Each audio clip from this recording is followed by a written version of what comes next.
Yes, welcome on in, everybody, to the Saturday Night Network here on a Tuesday for what we believe is our first Tuesday night episode ever. So, very exciting stuff here as we are beginning Thanksgiving week and continuing that celebration, but also our celebration of the greatest cast members in SNL history. We're down to the final 5 weeks of shows as we are inside the top 15. These are the greats of the greats. So very excited to get to reveal 3 more names on the list tonight. And joining us, we have also a great panel for you.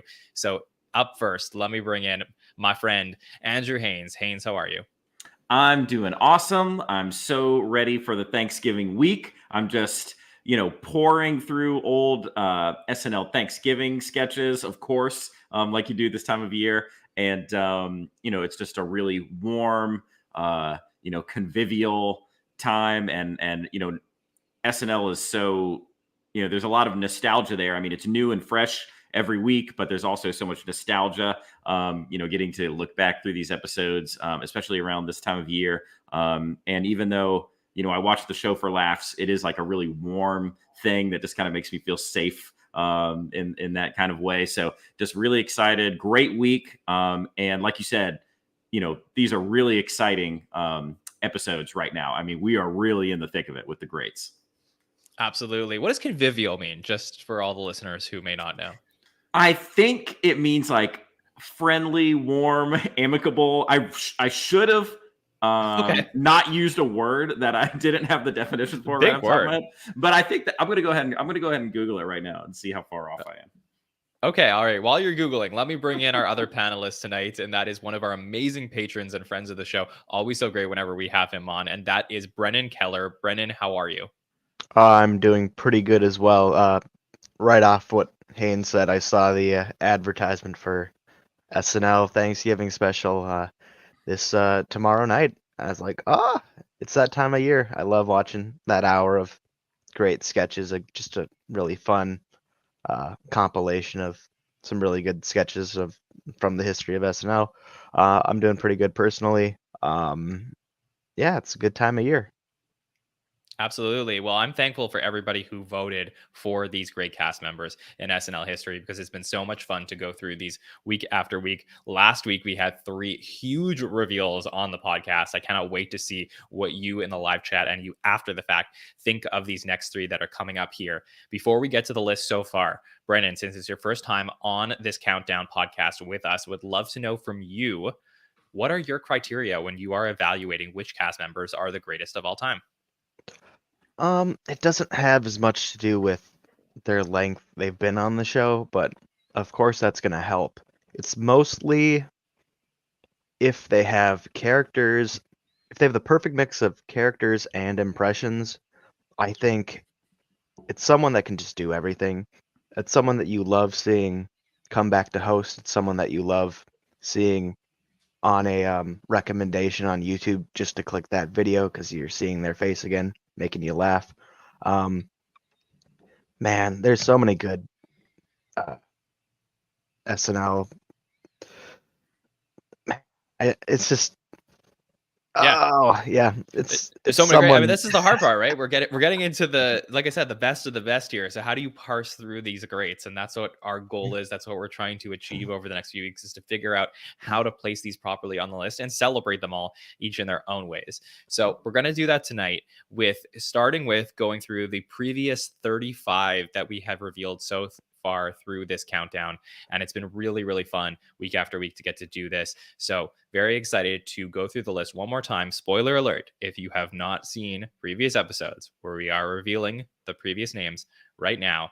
And here we go. Cast rankings so far, starting at number 50 through 16 with Kevin Nealon, Joe Piscopo, David Spade, Mikey Day, Tracy Morgan, Chevy Chase, Jimmy Fallon, Bowen Yang, Martin Short, Sherry O'Terry. At 40, we have Ego Wodem. Up to Taron Killam, Chris Parnell, John Lovitz, Beck Bennett, Jane Curtin, Seth Meyers, Daryl Hammond, Anna Gasteyer, and Bobby Moynihan.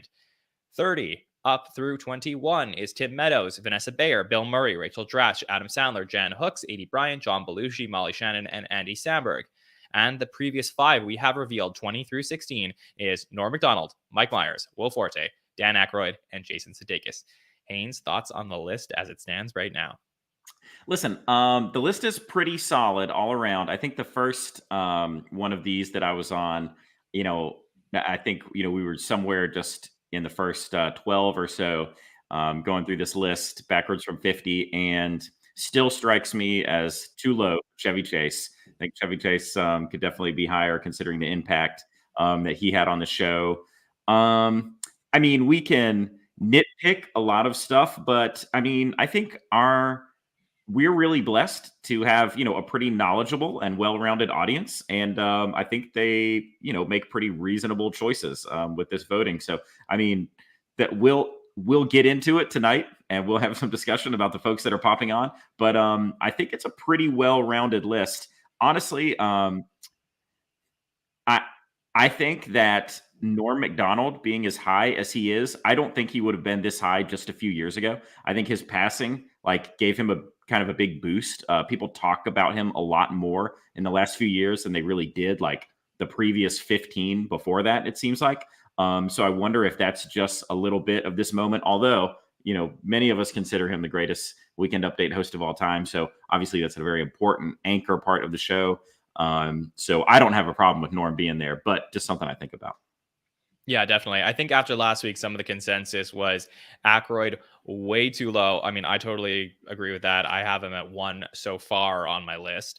So I coming in at 17 for me was kind of crazy. But given that Belushi was at 23, I could sort of understand maybe the Belushi and Aykroyd thing hasn't, fallen all the way down to the current generation in a way that would boost them up the list. Jason Sudeikis, I think, is a little underappreciated on the list. He may have been more underappreciated had it been before he came back to host, but now at 16 on this list, I think he's going to continue to rise the ranks throughout the generations as time has passed and people really appreciate him. And of course, Will Forte, we talked about last week, how unique and how wonderful he is. So, Brennan, where are you with the cast ranking so far, 50 all the way through 16?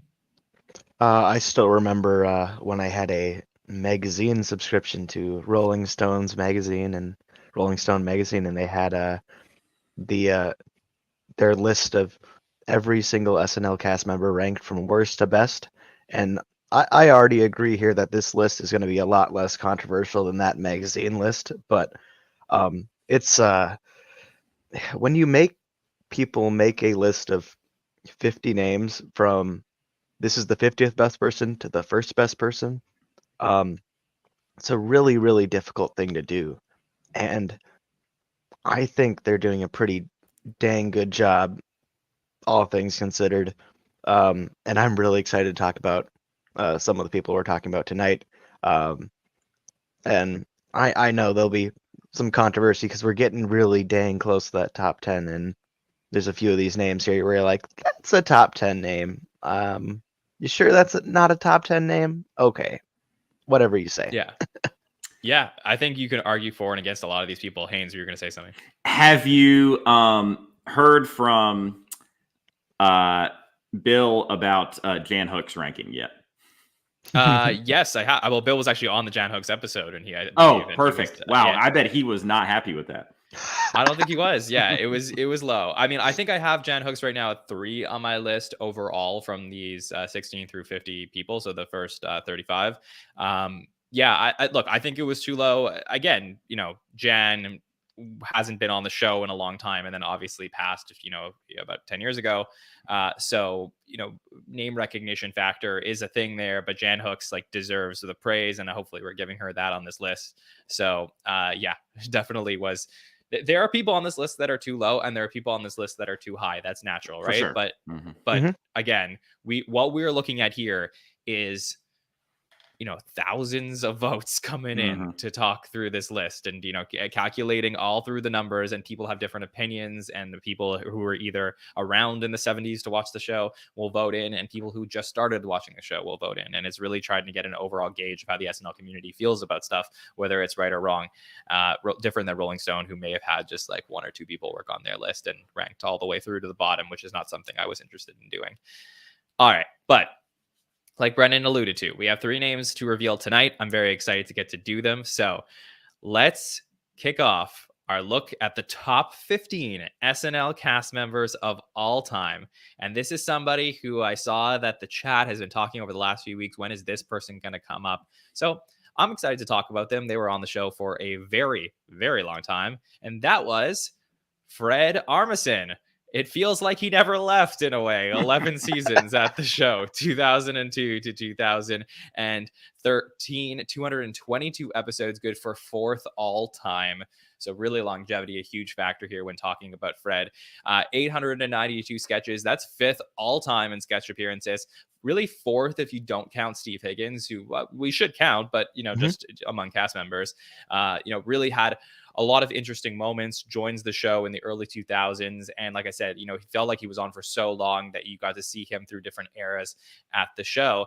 And I have, different characters and impressions that I really want to get into, but I would love to know from the panel here overall thoughts on Fred Armisen at 15 and him as a cast member. So Haynes, how do you feel about Fred here?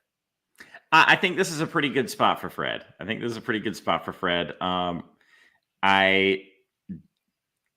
I mean, yeah, I think it's a good spot. It's not an exciting take, but I think it's a pretty fair. But I think it's a pretty fair spot for him to land when I'm really thinking about it. Yes, Bill Murray is like way too low, but Fred Armisen, I think 15 to 20 is 15 to 25 is a fair place to put him. There's just so many incredible actors in SNL history, but he was on the show for a really long time. I don't think he has a huge ton of characters that have had a ton of staying power over the years. But he was one of those people who is funny in every single sketch. He occasionally plays wacky folks, but mainly, he was really good with like dry, kind of nuanced, subtle reactions, and that kind of stuff. And obviously an incredible impressionist. So could be very goofy in those roles as well. Love Fred Armisen. I think it's a pretty fair spot to have him. Brendan, what do you think about Fred as a cast member overall? The workhorse of SNL, worked a really long time, showed up in a whole bunch of sketches. My first thing I think about when I think of Fred Armisen is he was the first person I ever saw on SNL. The first episode I ever watched live. It was a 10:30 episode. I was staying up late at night, and the first thing I hear was a message from the President of the United States, and I thought that SNL was not happening because I'd never watched the show before, and I was like, oh, well, I guess I have to listen to the president talk at 10:30. We'll see what happens on SNL in a little bit. And it was Fred as Barack Obama. I love Fred. One of the first things I did after he left the show was go see him live at stand-up I saw him in Minneapolis. I got a signed poster from him. I didn't get to meet him, but I got a signed poster. That was fun. I didn't go to prom because Fred Armisen was hosting SNL. That was that reason, of course. That is a good episode to miss your prom for. I wrote down a whole bunch of people that he played, and I wrote down a whole bunch of characters. This was, of the 3 people we're talking about, this is the one I'm most excited to talk about. He is like 10 or 9 on my list just because I like seeing him show up every time he shows up. Yeah, so this is interesting because I'm like a really big fan of Fred Armisen. I really like him. He has this thing that I've I said this once on the podcast, and I got off the podcast and I was like thinking, I'm like, what is the word for this? I can't think of a word for it. But he has that thing that every time I see him on screen, I laugh. Like it's not like, it's not like his material is like the most hilarious material, but there's something about him that if I was to like walk down the street and bump into Fred Armisen, like he just has this thing about him that just makes me like smile. Like he's so goofy. Like I can never take him seriously. Is convivial. that what I'm looking No, for? Is he it's convivial? not. No, it's Okay, not. yeah. No, it's not. I was gonna say, look at the picture right here. It's a great picture. It's funny. There's just like something about him that like triggers me in a way that's so funny, like in a good way. And and yeah, I just think he's so silly sometimes with some of the things he does. And it's like I go back to some of the characters that he did, including like Nicholas Fane, like the guy Hmm. who would like read the newspaper but never like get to the actual story. And it was just so stupid, but it was so funny to me. And I think that, one of the things that I've sort of, as I've become more sophisticated in my SNL viewing, have realized that Fred is probably more hit or miss than I realized when I was, enjoying him in high school. Because if you were to ask me, like, if he has a really strong hit rate when I'm watching it live, like throughout my time as a younger viewer, I probably say yes. And then in retrospect, I'm like, okay, yeah, he did sort of, like he did dig some things into the ground. Like there was a lot of Garth and Kat that we got to see. Californians for a lot of people is like, a little bit of a love hate sketch. So it's interesting to sort of talk through. And then again, like I've gone a couple times on like That Week in SNL to talk about some of Fred's episodes from past seasons. And I've had this conversation with like Andrew Dick, for example, who is like, oh, how can you like the Manuel Ortiz show? Or like even like Roger Brush or something like that, that character they did. And like all those things just make me laugh. I don't know why. I can't control it. And it's like, I don't know, Haynes. Do you feel the same way? Because I feel like our community is so hard on Fred when they really shouldn't be. Like, maybe he stayed one season too long, but that's not enough for me to take away I from him. didn't know our community was hard on Fred. I think they are. Well, I think earlier I said something about how blessed we were to have this audience. I take it all back. Fred is awesome. Fred is hilarious. Yeah. So, like you mentioned, Garth and Kat and Californians. I think those are the two roles that he'll be remembered for best. But like you said, yeah, he's just, you just want to laugh at this guy. He's hilarious in everything. Obviously, everything that he pops up in, other NBC TV shows or any other, the TV shows, obviously, that he did after SNL, just produced so much amazing content. But there is something that's, yeah, I think it kind of could go without saying. Yeah, of course, there's just something funny about this guy. I mean, we're looking at now a top 15 SNL cast member by the votes. And but my favorite character, I will say, because he, is a pretty weird guy. I always felt like I don't think I ever laughed harder than at Regine. I loved Regine. She was amazing, incredibly sensual, of course, to the touch, and just like basically a huge bitch to everyone. Like she was just like super uppity. And just like that is a great character. I hope that folks, if you haven't seen the Regine sketches, there's a few of them. Basically, she always shows up as the host's girlfriend, new girlfriend, and just a really rude person that you would have a hard time having conversation with. She thinks she's the smartest person in the room. Just really annoying. And then, of course, to any sort of sensual touch from her boyfriend, she just goes completely berserk, just like super bonkers facial expressions and contorting the body and stuff. So, I mean, I think those Regine sketches will always be some of my favorite, not just from Fred Armisen. I just in general, they're that good. So, yeah, that's how I feel about Fred. So for me, I think like if I'm going to look at my criteria and evaluate Fred, was he made for SNL? I think so. I mean, I think he's a really talented musician. So could he have done other things like he's doing right now? Like I've seen him at Just for Laughs before. I know a lot of you have seen him on tour. When you go see Fred Armisen, he does music with comedy, talks about the history of stuff, people playing guitar and things like that he's done on Fallon before, or he's even done that stuff on Seth where he's the band leader sometimes. That that's his thing, and he could have gone away with doing that without being on SNL. But I do think he was really well versed for the SNL machine. So I'll say like out of 5 stars where you're made for SNL, like probably 4 out of 5 stars there. From an analytics perspective, definitely dominant, not just in terms of longevity, but also his SPE is 4.19 sketches per episode. Like that's pretty high, 20th all time. So, really like, among the upper greats there. from sketch appearances per season, season 28, he was 10th, 29th, 8th, 30th season, he was 6th, 31st, 4th, 32nd, tied for 4th, 33rd, 3rd, 34th, 5th, 35th, tied for 3rd, 36th, tied for 5th, 37th, 5th, and 38th, 6th. So he's peak basically in terms of overall sketch appearances compared to his contemporaries was more in the season 32, 33, 34 range. So he basically, dipped, peaked, and dipped, which is an interesting valuation of his SNL career. From a legacy perspective, I think Fred Armisen does have a strong legacy because, number one, I think he has maybe the best episode ever hosted by an alumni. That episode where he came back is an all-time episode. And the fact that he has cameoed so many times, like he's pretty much cameoed, or I think almost every season except for one since he's left the show. He's continued his legacy despite having left the show 10 years ago. I think is a huge factor here to help boost the legacy for me. So all in all, to say, I do think that this is the right spot on the list for him, because is he among the upper pantheon of like, this is one of the greatest cast members in SNL history? I think he's one of the greats, but I don't think he's in that top room there.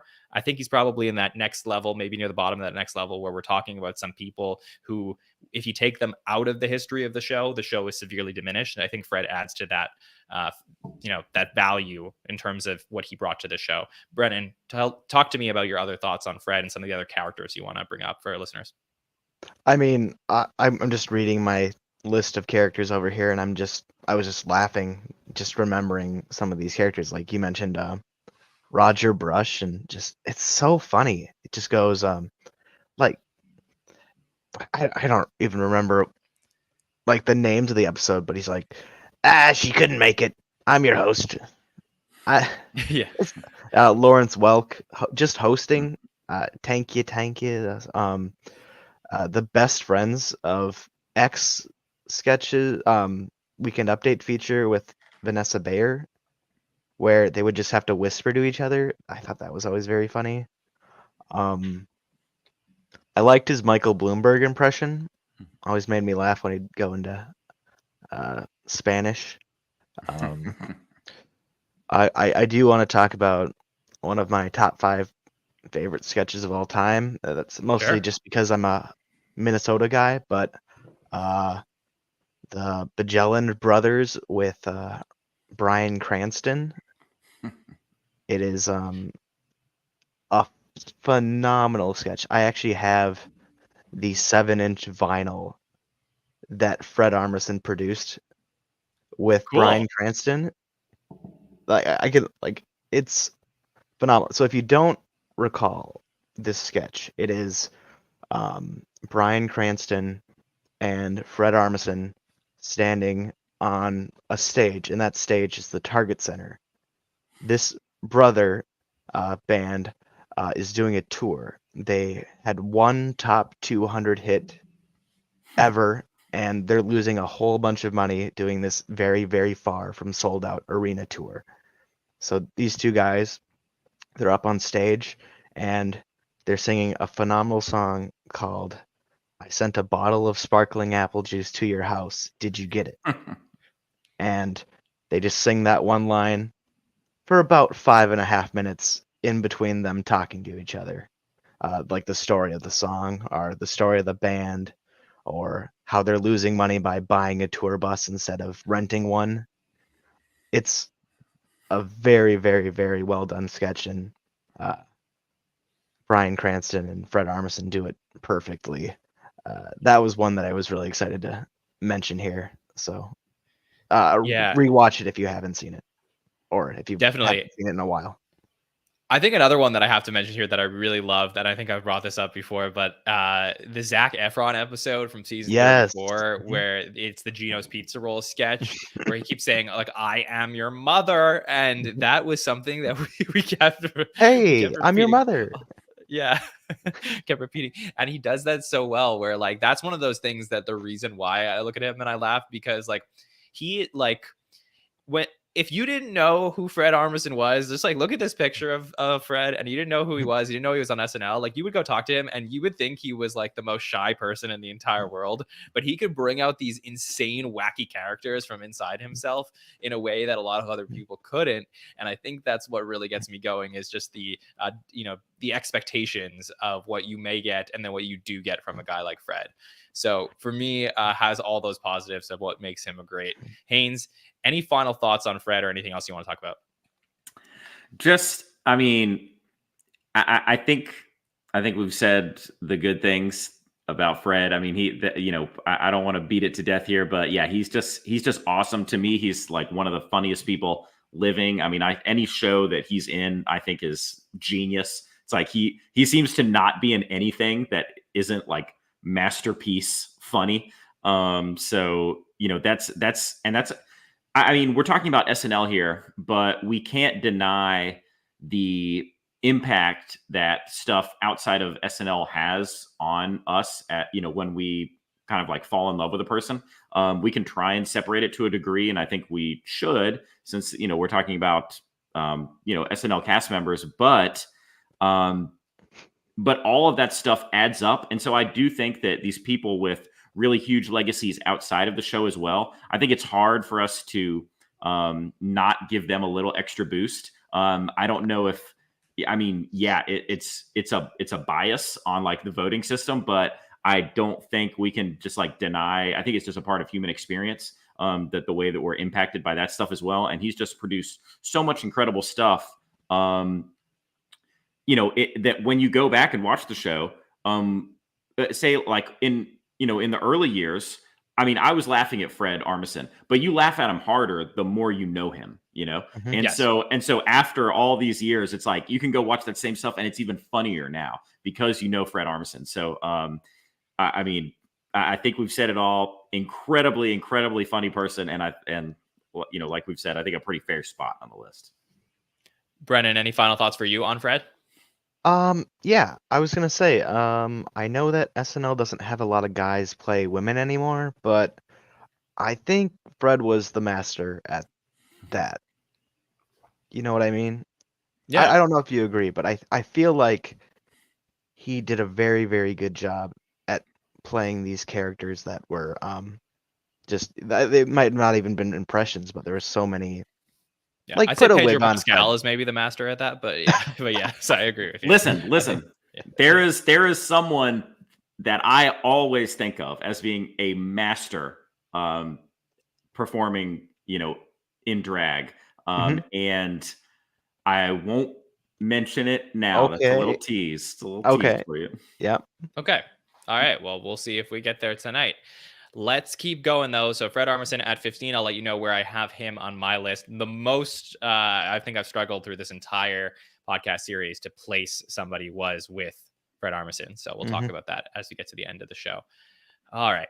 Coming up next, at number 14, someone who I loved watching on the show when they were on it and brought a lot of interesting moments to the show, I would say. Somebody who was an amazing singer as well. Let's talk about the one, the only Maya Rudolph on the show here at number 14, who was on, technically 9 seasons of the show, but really more like 8, joined at the end of the 99-2000 season, and then went on to 2007 when she did leave the show after, before like that writer strike. Yeah, I mean, for me, Maya, was a lot of fun on the show. Had a ton of range in terms of what she can do. Like I said, could sing 134 episodes at the show, 29th all time, 597 sketches, good for 20th all time. Similar to Fred, has popped up a lot since then. So legacy wise, something interesting to talk about. But coming onto the show when she did biracial, I do think that she did a lot of really impressive things at the show, and I'm excited to get into it. Has since hosted the show twice, cameoed 23 times as well. So let's talk about Maya Rudolph as a cast member. 14 on the list, Brennan. What do you think about Maya?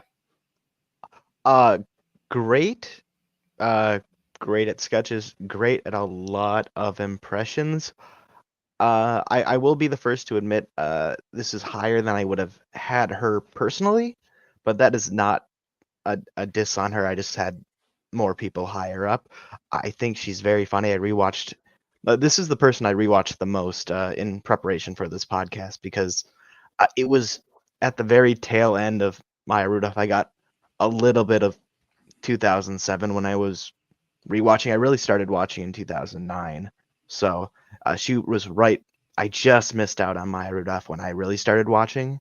So this is someone that I missed a whole lot of really, really, really impressive and funny sketches from, and I'm really glad I went back and rewatched because I got a new, um, like a new sense of appreciation for Maya Rudolph when I rewatched a lot of her sketches in preparation for this.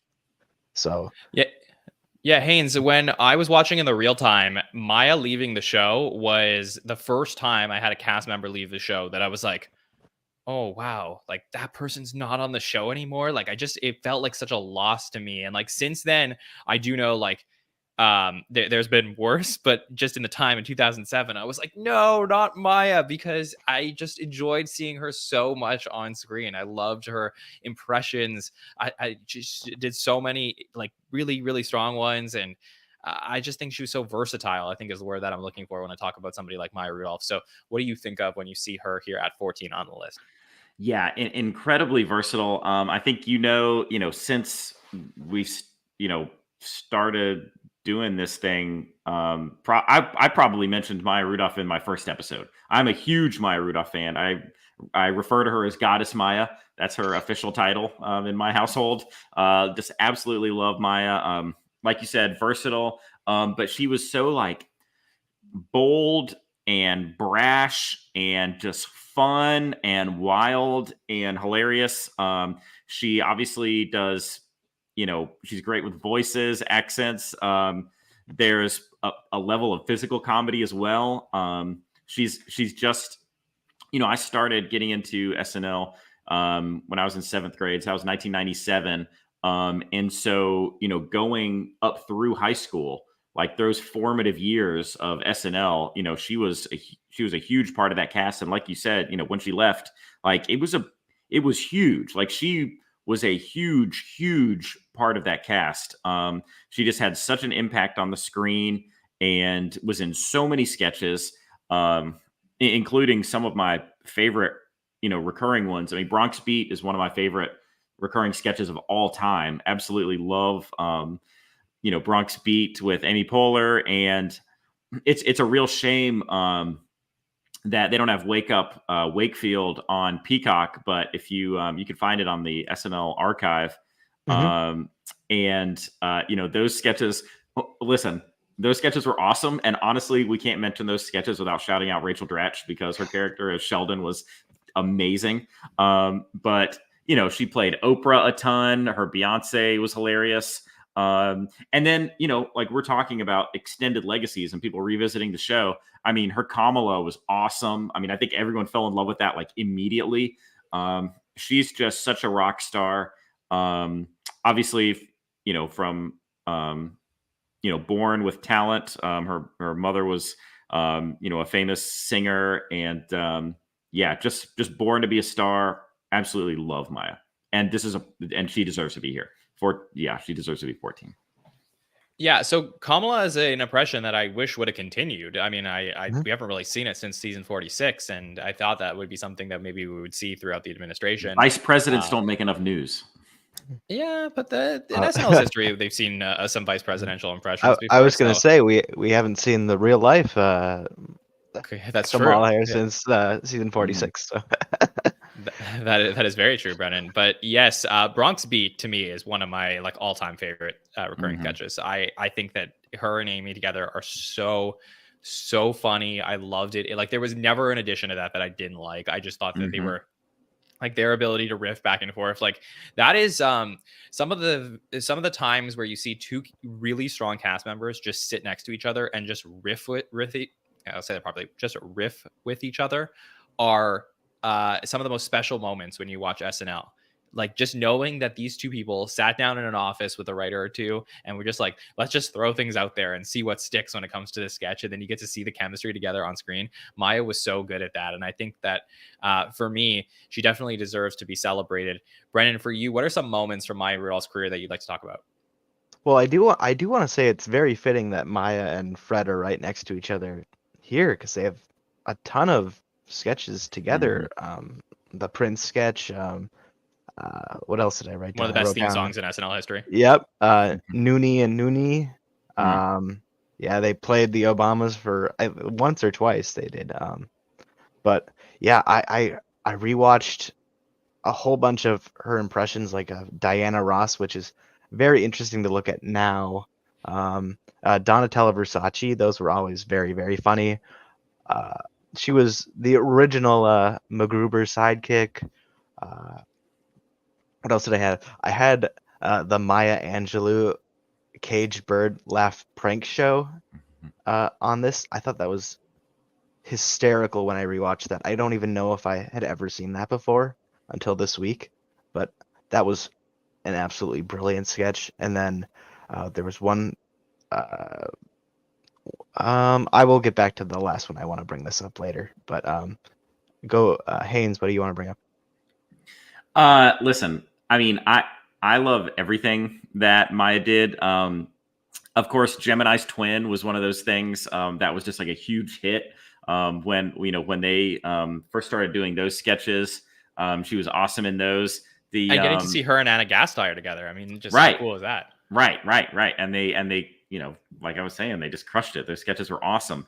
But as far as like one offs, the Super Showcase models was pretty funny, but the national anthem, was a pretty big hit, where she basically just sings this extremely bad, version of the national anthem that finds a way to include kind of every national anthem cliche, or just all the different cliches, I guess, of kind of dramatic singing in general. I mean, she's going from like the huffing and puffing to the growling and the speeding it up and slowing it down and all this stuff. And of course, you've got those shots, going to the broadcasters, about how shocked, by what they're seeing.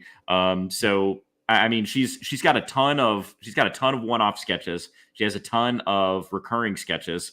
And when I was saying that Bronx Beat is one of my favorite, I put it up there like with Celebrity Jeopardies for recurring sketches. I mean, it's like a top tier Yeah. recurring sketch to me. Mhm. So she just, to me, Maya can do no wrong. Yeah, and every time she comes back it makes me so happy. And if when Maya shows up, I mean, obviously I get excited for former cast members, but like you just know she's going to crush it every time. Yeah, absolutely. Was she made for SNL? I think so. I mean, I think that every part of her shows that this was the show that she was meant to be on. From an analytics perspective, 4.02 sketches per episode, so a little bit under Fred, but still, 25th all time. She's has a similar SPE to a guy like Keenan, for example. So, very much like around the show. When Maya was a cast member, you were seeing her at least 4 times a night.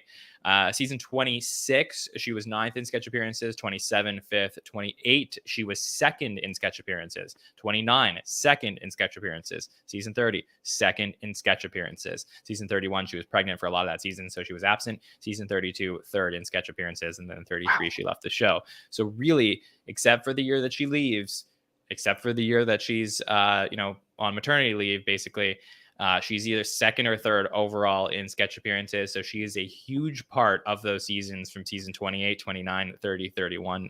30 and then 32. So you have to take that into account when you're looking at the analytics here. She really does help dominate on the show.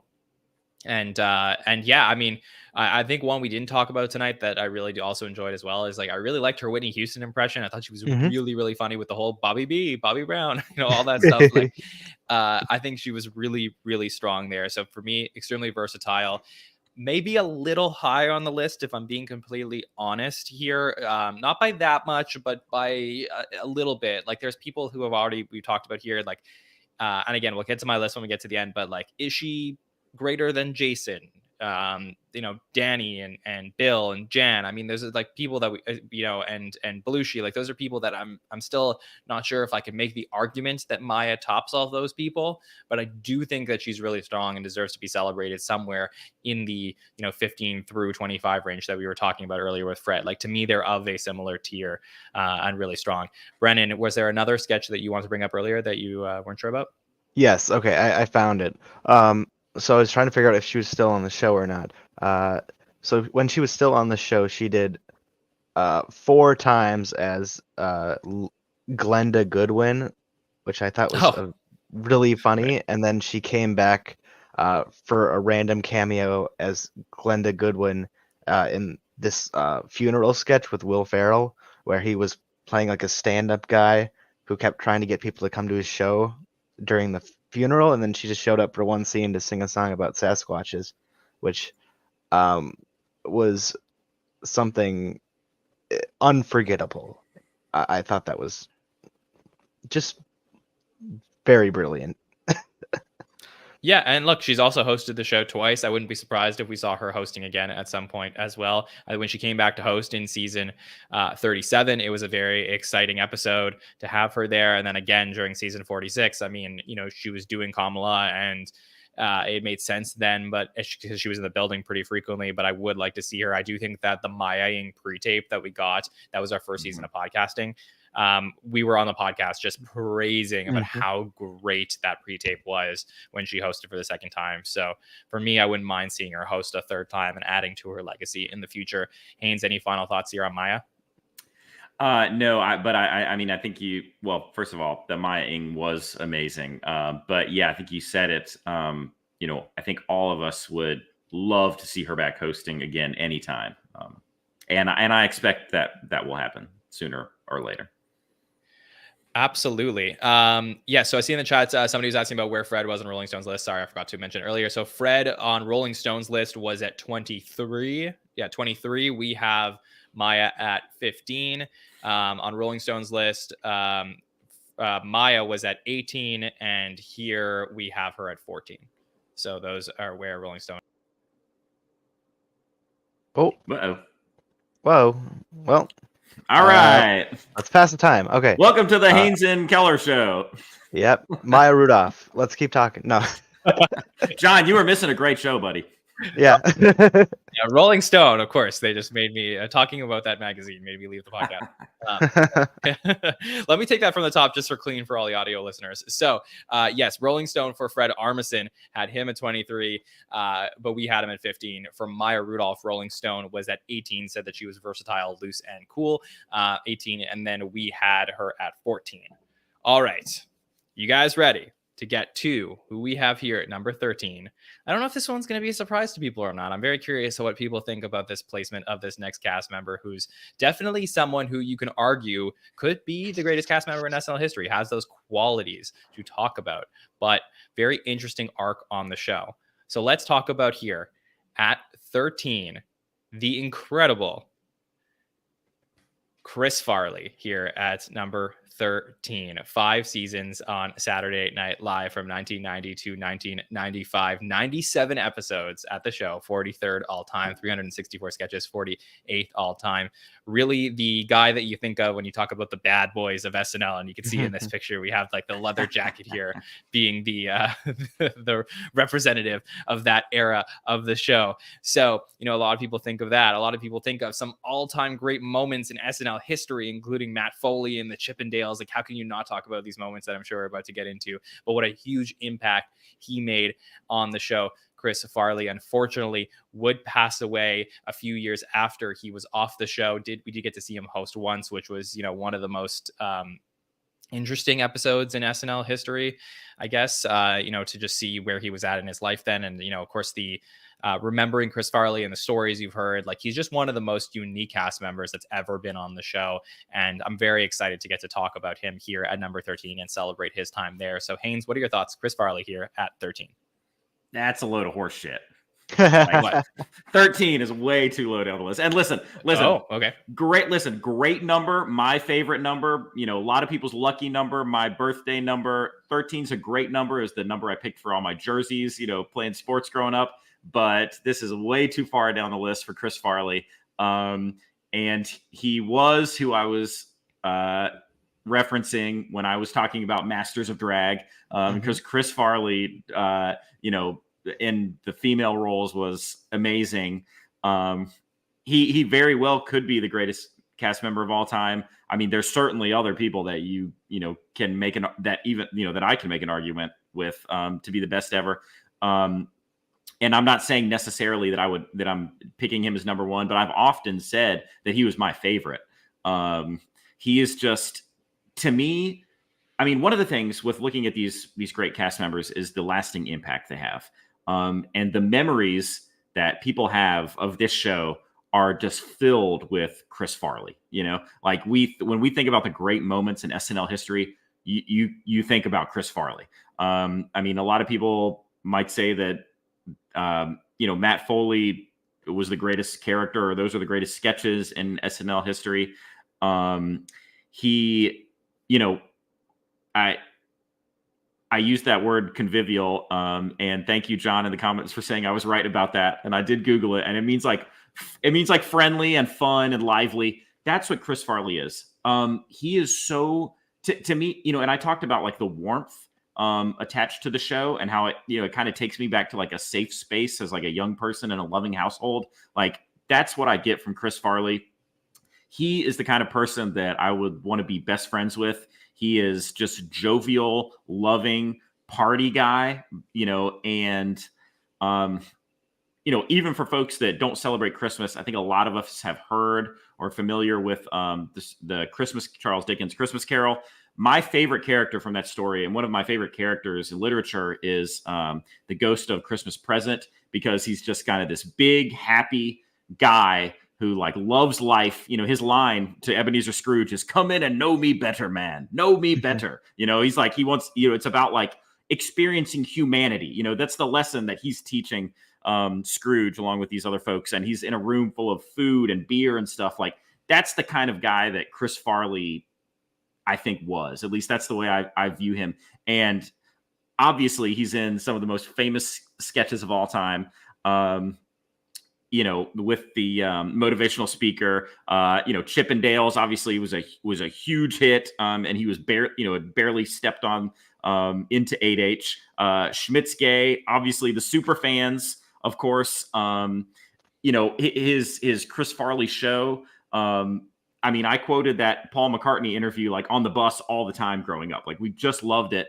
I said I was getting into SNL in '97. I've talked about this a ton of times. Comedy Central was just playing reruns from like the past few years on like every afternoon. So I would go over to my buddy Cameron's house and we would watch, Farley and Sandler and Spade. And I mean, he is just, I just love this guy. I think everyone loved him, and you can just see the warmth and the connection on screen whenever he's on there with Sandler in particular. I just think Chris Farley is so great, and 13 is way too far down the list from a man. Interesting. Yeah, I don't know if I fully agree with you, Haynes, but we can debate it in a minute because I do want to get Brennan's thoughts here on Chris Farley overall and his spot here at 13 on the list.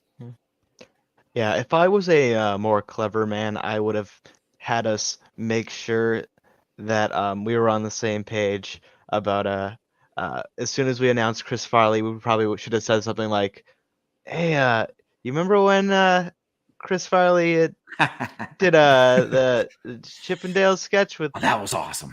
That was awesome. That was awesome. And then we just kind of do that for about maybe between 45 and 68 minutes, and then after that we finally actually get into a impressive discussion about Chris Farley. I know that this was probably the first best of video I ever watched was the best of Chris Farley on SNL.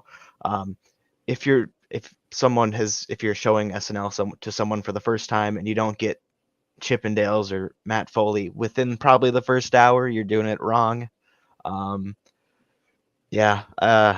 He's an iconic person in SNL history, and while you look at the numbers here, you go, oh, that 13 makes sense. And I know, speaking of 13, 21's my number. I got Andy Samberg. That's pretty good. It's a pretty good choice. But yeah, if you look at the numbers, that 13 looks not as glaring as it does when you think about Chris Farley as who he is in a scope.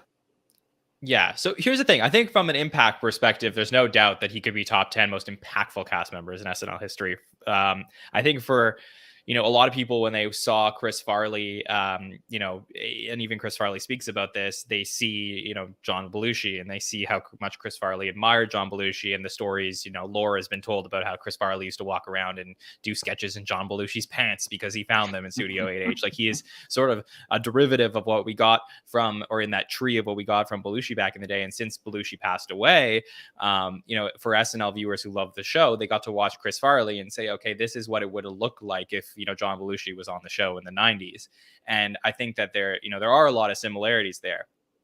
I think Chris Farley did something that only a few cast members in SNL history can talk about, which is join an existing group of amazing cast members, an ensemble, and then continue the momentum.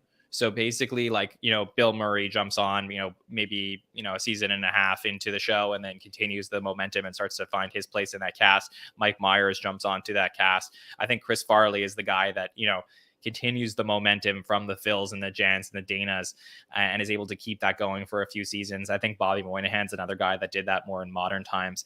But, Chris Farley here has a really amazing first 3 seasons on the show. And then I think that as we, lose Phil Hartman as a cast member and Dana Carvey as a cast member, Jan Hooks leaves the show, and then it sort of becomes the Sandler and Farley show. I do think that those last 2 seasons, season 19 and 20, suffer a little bit from, a little bit of overexposure of Chris Farley, because I think that Chris Farley is so good in less sketches. We talk about analytics on this podcast so much, like 3.64 sketches per episode here.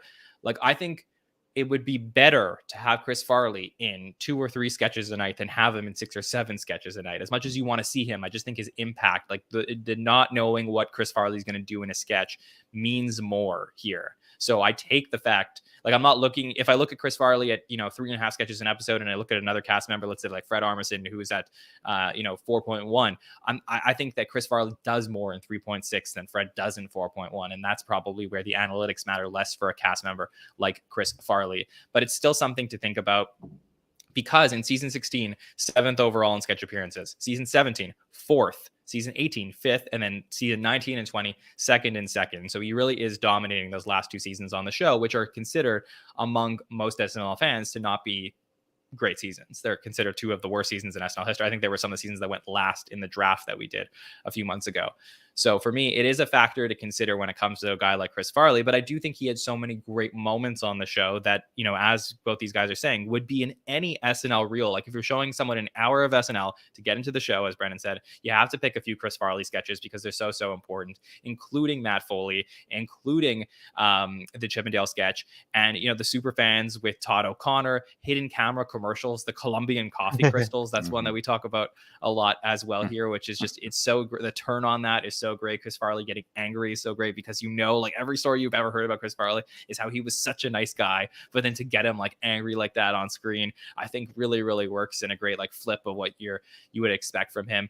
Bennett Brower, I loved on Weekend Update. That is such a funny sketch. I mean, anytime you get Chris Farley up in the air on Weekend Update, I think we were talking last season about Molly Carney reminding us of Chris Farley when they went up in the air. So I think there's moments of Chris Farley that I think are so important, and clearly from a legacy factor, he has one of the greatest legacies in SNL history, not only because of his passing, but because of the impact he had in just 5 seasons at the show.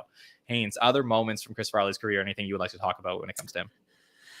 Man, I mean, like you said, I mean, I think he hits on so many big moments, and we've mentioned a ton of them. Listen, I don't disagree, with the way that, he was being, used in, and kind of just the way things were going for him, in his life, during those last couple seasons. I don't disagree, I don't disagree with that analysis.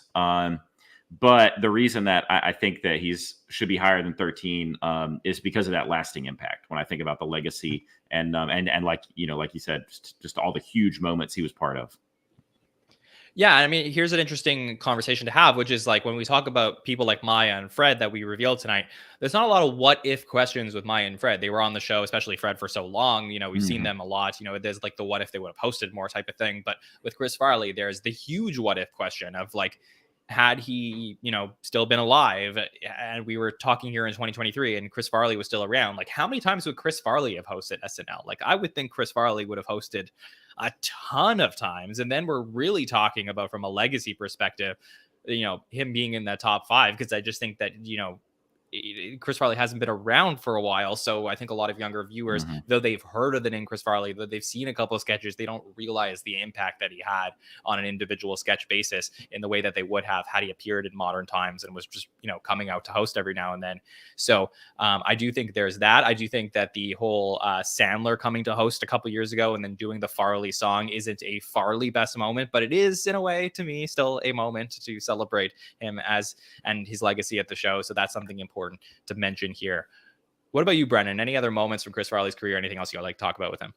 I was going to say I really liked that word you used, impactful, because it's the greatest versus most impactful. I don't know how much of a gray area you want to get there, but I do believe that Chris Farley is very, very impactful. But if you want to rank them greatest on the number of criteria here, it gets a little cloudier for sure. I was surprised not to see Lunch Ladyland in the best moments, but whatever, I get it. It's fine. There's a lot of stuff to choose from for sure. I did like seeing Focus on Beauty in that list. There's no alcohol. That's the entire joke for about 7.5 minutes. It's very funny. Yeah, Andrew playing Giuliani's son, the one with Frasier. What's his name? Kelsey Grammer. The one with Kelsey Grammer where he just keeps going to get food. I love that sketch. Yeah. Splash Zone. With, speaking of, we didn't even talk about the Gap Girl sketch where the lay off me, I'm starving. I mean, that's obviously a moment that's been replayed for many years, like in real. I'm starving. Like you don't, man. Like you don't get that with other cast members. Like I said, the ability to go from like nicest guy in the world to angry is something that I think Farley probably did best out of any cast member ever. So for me, there's a lot of really the great things to celebrate here with Chris Farley. The question, and I think this will be the biggest discrepancy between a lot of people's list, is how much were the moments that you saw on screen impactful for you personally, and then how much do you value your favorites versus the like overall greats of the greats, comparing people to history? Because I would not be surprised that if we were doing name us your top 50 favorite cast members of all time, if Chris Farley's not at the top of the list for many people. But I just think that, factoring in everything, I think that Chris Farley may be in the right spot here. So that's sort of my 2 cents on it. Haynes, do you want to debate me on it, or you feel like you said what you had to say on Farley? Just that you're wrong. Okay, that's fair. Well, we'll talk about it when we reveal my list in just a moment. So there you go. Chris Farley at 13. Those are our 3 that we are revealing here tonight. And I'm going to bring up my list that I have. Now we have 38 cast members to reveal. So I'm going to go over them. I'm going to let Haynes, I'm going to let Brennan rip my list to shreds as we talk about the where I have everybody. So here we go. On the left side, we have the cast rankings so far revealed. On my right side, I have where I've placed these 3 new cast members. So I will read up from 38 through 1. 38 at David Spade, 37 Bowen Yang, at 36 Martin Short. You might be saying to yourself, whoa, Marty wrote us up again. But yes, I'm just taking everything into consideration. These are up-to-date rankings and they're fluid. So I did move Marty above Bowen here. I thought about it a lot. 35 Tracy, 34 Ego, 33 Chevy, 32 Sherry O'Terry, and 31 Mikey Day. I actually moved Mikey Day up a slot on my rankings. I just thought about it. Being able to play the president, now doing it twice on the show. I just think that Mikey's having an incredible last season. And again, this season, he continues to dominate. I think his legacy is rising. So I moved him up a spot on my list right now. 30 Joe Piscopo, 29 Tim Meadows, 28 Adam Sandler, 27 Seth Meyers, 26 Jimmy Fallon, I'm still debating. I might flip those at some point. Seth over Jimmy, Jimmy over Seth. So that's something that I'll watch for in the next few weeks as I'm sort of figuring that out here. 25, Taron Killam. 24, Norm Macdonald. 23, Vanessa Bayer. 22, Anna Gasteyer. 21, Rachel Dratch. 20, Kevin Nealon. And 19, Chris Parnell. That's another one I'm thinking about too. Nealon versus Parnell might move that one up next week. Bobby Moynihan at 18, Beck Bennett at 17, 80 Bryant 16, Molly Shannon 15, Andy Samberg at 14. And you know what? I have the wrong list up. I just realized that. So let me just, Haynes, will you back for 1 second while I put the right list up? Because I did move one of those cast members down a little bit. Sure. Yeah. Yes. Anything. Yeah. So I noticed on that list, Chris Farley was number 6, which is much higher than the 13 that you just spent 5 minutes defending. No, we don't know where it's gonna go. No, though. it's 6 so far. 6 so far. Oh, yeah. Okay. Yeah. Great. Yeah, there's 38 Yes. out of 38. We're still missing 12 names. Yes. But yeah. Sorry, guys. Just give me one moment while I put up. That was the wrong list. Okay. Here we go. I'm going to get that going for you guys. Haynes, why don't you tell the listeners how you enjoyed this episode of SNL this last weekend? And I'll cut this part out after. Listen, this last episode was okay. It was fine. You're great at vamping. Say what? You're great at vamping. Oh, vamping. That's the word you're using. Listen, Yeah. I'm pretty verbose. I can ramble all day. Ask my therapist. Her job's so easy. But listen, the last episode was okay. The tennis pre-tape was awesome. But overall, Okay. it was fine. Okay. Medium. Oh, right, big change. Okay. Big change. Sorry, let's start over. Okay. All right, here we go. Sorry for all the live listeners, but on the audio, I will make sure to fix this up. Okay, here's my list from 35 all the way up. So 38, David Spade. 37, Bowen Yang. 36, Marty Short. I moved him up Bowen a little bit. 35, Tracy. 34, Ego. 33, Chevy. 32, Sherry O'Terry. 31, Mikey Day. Moved Mikey up a little bit because of him playing the president for the second time. Feel like that's very impactful. 30, Joe Piscopo. 29, Tim Meadows. 28, Adam Sandler. 27, Jimmy Fallon. I moved Seth Meyers above Jimmy Fallon for now at 26. Still not sure what I'm going to do there, but that's a debate I've been having in terms of overall impact Seth brought to the show. 25, Taron Killam. 24, Norm Macdonald. 23, Vanessa Bayer. 22, Anna Gasteyer. 21, Rachel Dratch. 20, Chris Parnell. And then 19, Kevin Nealon. Flop those as well. 18, Bobby Moynihan. 17, Beck Bennett. 16, 80 Bryant. 15, Molly Shannon. And 14, Andy Samberg. And then here is Maya Rudolph here at 13. So I did a lot of this or that as I usually do week to week. I think this is the right tier for Maya Rudolph, sort of in that Andy Samberg, Molly Shannon, Will Forte tier. Really impactful as a cast member, but maybe not among the greats that we brought up so far on the list. I moved Fred Harmison down to number 12 here. I originally had him higher up on my list, as some of our live listeners may have seen my original list I had earlier in the day, but I moved Fred Harmison down a little bit after some discussions because he really, maybe more in the Will Forte, Fred Armisen, Maya Rudolph, Andy Samberg camp. I know they were all in the same era of the show, but, to me, some of the, he longevity wins out, but did he have the consistent highs that some of the other cast members ahead of him had? I'm not sure. So Fred, I really, really struggled with here. Will Forte is my 11th, and then my top 10 right now, Jane Curtin at 10, John Lovitz at 9, Mike Myers at 8, Daryl Hammett at 7. Chris Farley is here at 6 because I felt that, for me, he has the legacy to be one of the greatest cast members in SNL history, but overall consistency throughout his time at the show does not top my top 5, which is Jason Sudeikis, John Belushi, Jan Hooks, Bill Murray, and Dan Aykroyd. All right, Haynes, what do you think of my list right now? Okay, well, I'm glad I know what we're doing now. I did not know for a second. First put those up. So this makes sense now. Okay. Listen.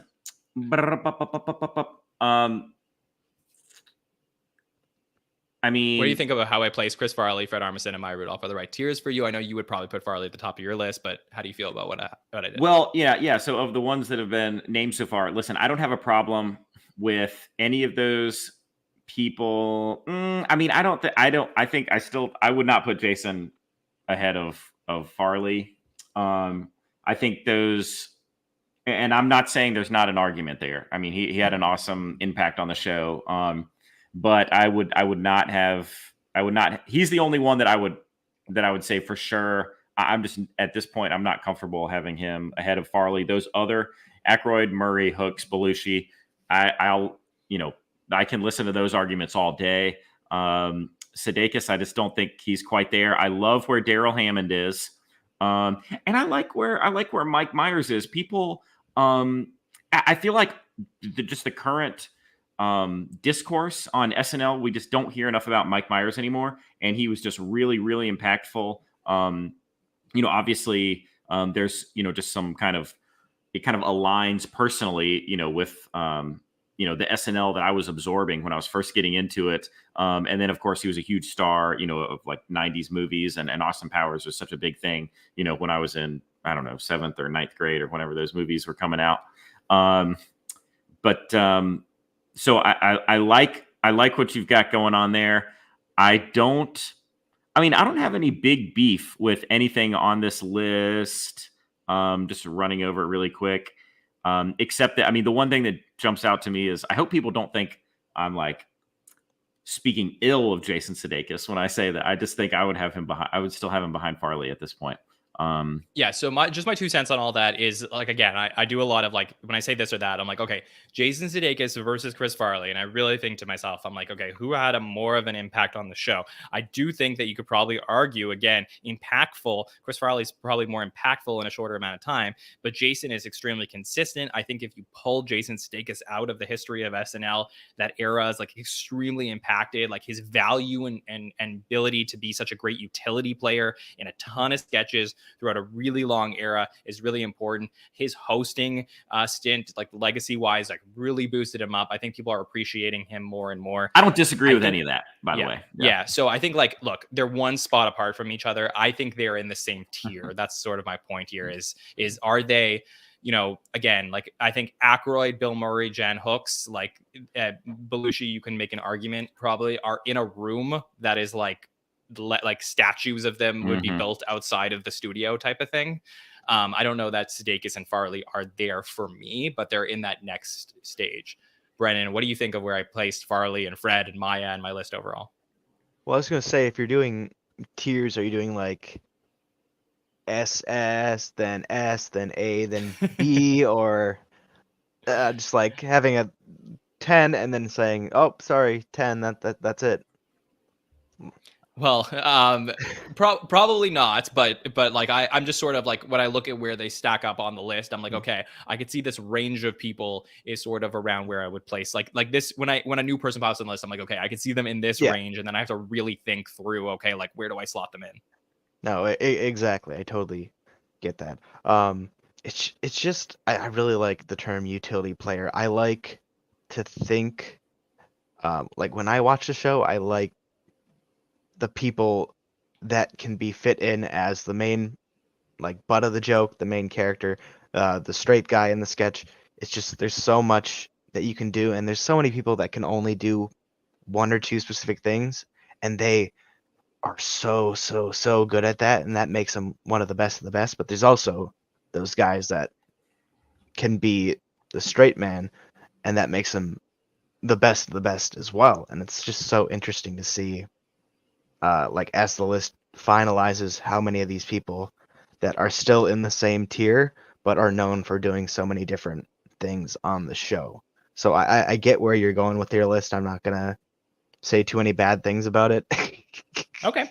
Because Well, let me ask you guys, would you have placed Fred or Maya higher on your list than where I have Fred and Maya on my list right now? Fred would be in the higher tier. I do want to think about where I would put people that were mainly known for being Weekend Update anchors too, because that feels really, like, difficult for me. I didn't really think about that until now, because especially when we didn't really talk about one during this episode. So Okay. And Haynes, for you, I assume that Maya would be much higher on your list than she is on my list, but is that the case? And how do you feel about where I put Fred and Maya? Well, I know. I mean, from the names that are out there so far, no, I don't think Maya needs to be a ton higher than where she is. I think they're in pretty fair spots. I do think I don't know. I like. Listen, Tracy Morgan is just a guy that always really made me laugh, and he has ended up pretty low on some of these lists. But it's true that, like, I mean, he didn't have as much. I don't think he was as good on the show as I want to remember him being. He was just on the show, and then a Mhm. person that I liked a lot, and he was funny in those sketches, and then of course I really fell in love with him on 30 Rock and stuff. But Okay. man, and Martin Short, he was barely on the show, but he's just so good. He's just so good. But listen, Yeah. where Fred and Maya are, I don't have a problem with where they are on this list, on your list. Okay, fair enough. So they didn't rip me to shreds tonight. Chris Hmm. Farley at 6, Fred at 12, and Maya at 13. So these are the first 38 reveals that we've done so far. Next time we get together, we're going to talk about 12, 11, and then our first name of the top 10 cast members of all time, as voted by you. So after months, we're finally going to get to the top 10 cast members of all time. This was another really fun week getting to do this on Thanksgiving week, just getting to talk to the two of you, but 3 great cast members from SNL history. So I so appreciate all of you in the chat hanging out with us live. It was really fun to get to do this on a Tuesday night. Haynes, thank you for joining us. Any final thoughts and anything you would like to plug to the listeners? It was just great being on. I just love I do love talking, having these little debates about cast members. It's so, this is the kind of stuff I could do like endlessly for hours and hours Yeah, and this is hours bar and hours. talk. Yeah, exactly. Mhm. Yeah, exactly. Yeah. And I think when you started this show, you said it wanted to be, you wanted it to have kind of the feel of like friends talking in a bar about SNL. And I think you've done a good job cultivating that. This is a fun experience and great meeting you tonight, Brennan. Oh, absolutely. You Yeah. too. Absolutely. Brennan, thank you for joining us. Anything you would like to plug?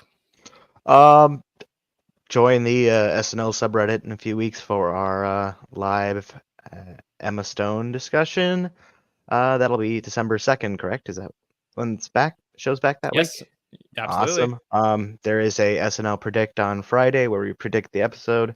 Live discussion on Saturday night, and then Sunday morning at midnight/1 a.m. we rank the sketches. So recommend that For sure. week in, week out. Definitely. Oh, and Definitely the make sure. live hot take show here on uh, Saturday Night Network, also at Yes. 1 a.m. For sure. You should definitely come check that out if you haven't yet. But before we get there, we do have some more shows coming up. So tomorrow night, and if you're not like out at a bar celebrating Thanksgiving or you're traveling or whatever you're doing, come join us live because Mike Murray and Victoria Franzo will be live to reveal the screen time from this past week's episode of SNL, talking everything Jason Momoa and Tate McRae. So that's a fun stats show for your Wednesday night. Next week, our programs will be on Monday, where we'll have our feedback show, our second feedback show this season. So if you are a patron and you want to sign up for one of those shows to join us to answer questions, the form is still out now. We'll close that form on the weekend. So make sure you put your name in for a time slot for next Monday night, and we'll post the form to ask questions as well on social media so you can get those into the show. And then the next countdown show will be next Wednesday night. So you can join us 1 week from tomorrow to find out who the next 3 cast members that will be revealed are. All right. On behalf of Haynes and Brennan, my name is John from the SNN. Happy Thanksgiving, everybody. We will see you next time. Have a good one.